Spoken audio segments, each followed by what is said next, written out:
Herr Gott, nun schleuss den Himmel auf. This chorale is associated with the purification of the Virgin, but in my opinion, it is a very remarkable chorale that shows the relation with Bach with the death. There are so many cantatas, so many choral preludes relating to the death, and that are not desperate, not sad. And this chorale is a perfect example of that. Of course, we know that Bach has been very much personally touched by the death of his parents and by the death of many children. But as a very religious person, full of faith, death was not seen as something negative, and sometimes even something that can be linked with joy. And in this case, the text of this chorale is inviting everybody, including Bach, to look at death in a different way that we do usually. The text says this: Lord God, now unlock heaven. My time drawn to a close, I have completed my course, which makes my soul rejoice. I've suffered enough, I'm tired with struggling. Send me off to eternal rest. This chorale is sometimes called also the Canticle of Simeon because of the words in the last verse. Lass mich nur, Herr, wie Simeon in Frieden zu dir fahren. Let me, Lord, like Simeon, go to you in peace.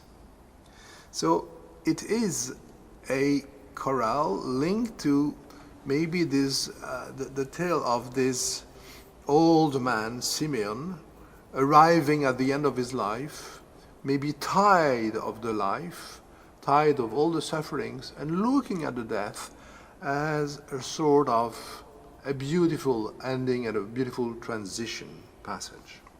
The way Bach uses this melody and makes a new composition on it is rather unique in the frame of this Orgelbüchlein. The right hand is playing two voices. The first voice, the soprano, is the voice of the chorale.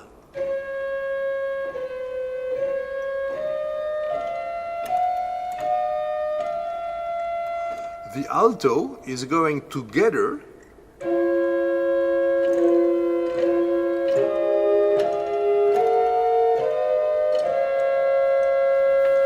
And the pedal is adding the bass.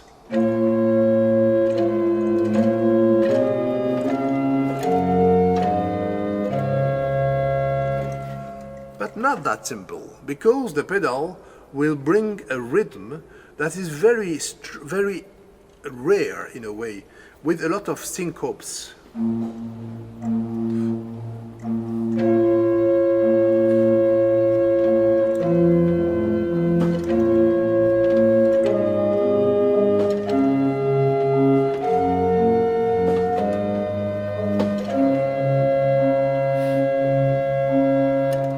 And so on and so forth.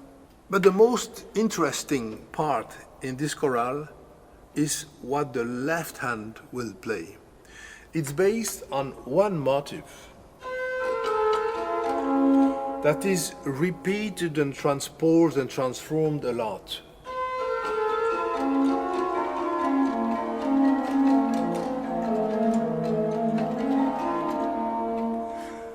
And hearing this motive, which is always as a sort of an upbeat, an anacruz,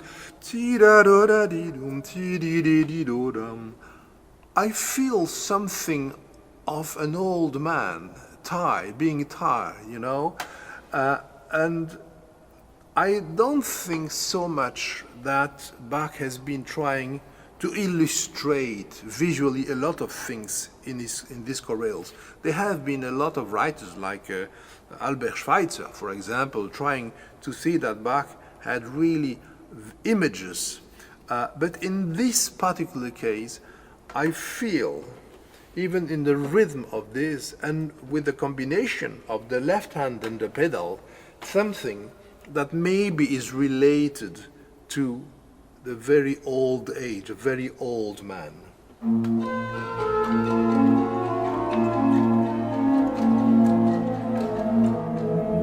And so on. This is why I would not play this piece too fast. When I was younger, I played it faster, a little bit like this.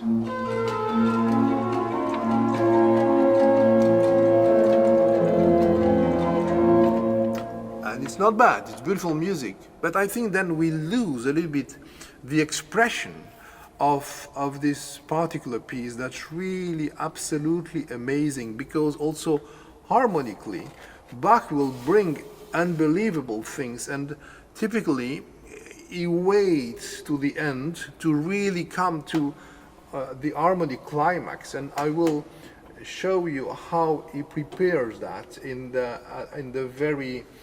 last part of the piece.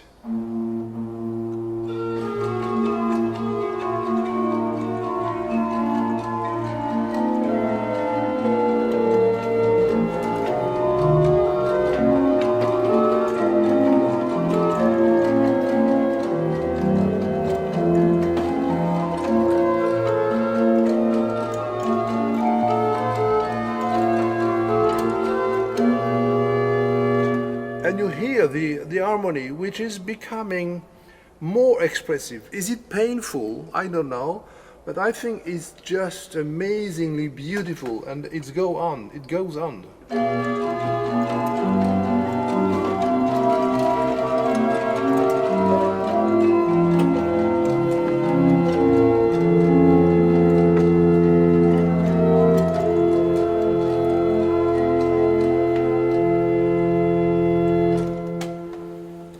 So, to summarize, this chorale is incredibly rich, with the chorale played on the right hand with the alto following and accompanying the melody, the pedal that has its own role as a continuo, but bringing these syncopes that maybe also depict an old person, and then this absolutely beautiful, fluent motive, never stopping. There is no one moment, no 1 second in this piece where the left hand is stopping. It just goes on and on and on, and this is creating this continuity, this coherence that is at the core of Bach's language, musical language.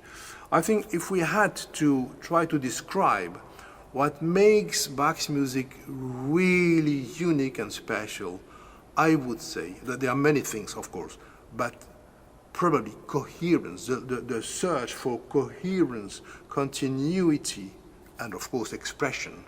And you have a perfect combination of those values in this chorale. Now, what about the registration? There are, again, a lot of possibilities, especially on this organ. I think we could have 8 or 10 different possibilities. I used in this first version my very favorite stops, the Gedacht, viola da gamba and quinta tone. I think it's really remarkable. But I will now show you how it would sound on the principal and the Gemshorn, and vice versa, playing then now the right hand on the Oberwerk. And look at now at the result.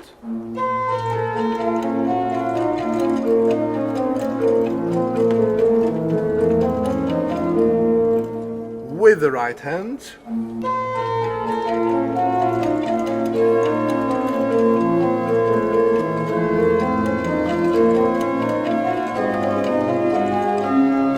And so on and so forth. I like that very much too, but I must say that on this organ, I think the full flöte, which is I think a sort of a typical stop mid-18th century, typical stop of the family conscious, is so beautiful in the way it speaks.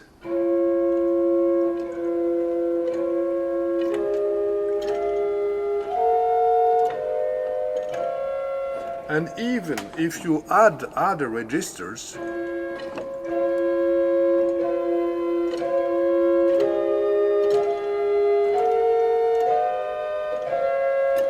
it keeps this quality of a very subtle diction. So I will now play it with another kind of registration so that you can choose the one that you prefer.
Thank you for being part of the Orgelbuchlein project. This is more than music. It's a message of deep human emotions, from sorrow to joy, and a shared hope for a better future.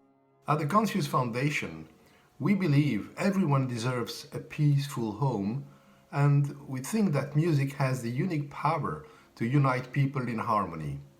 From the organ at St. Michael's Peace Church in Leuven, we bring this vision to life. Through inclusive composition projects, regular concerts, and our annual Organ Marathon for Peace, we inspire connection and hope. One day, we dream of hundreds of organs worldwide joined together in a resounding call for peace. Help us amplify this message by joining our Patreon community. Link in the description.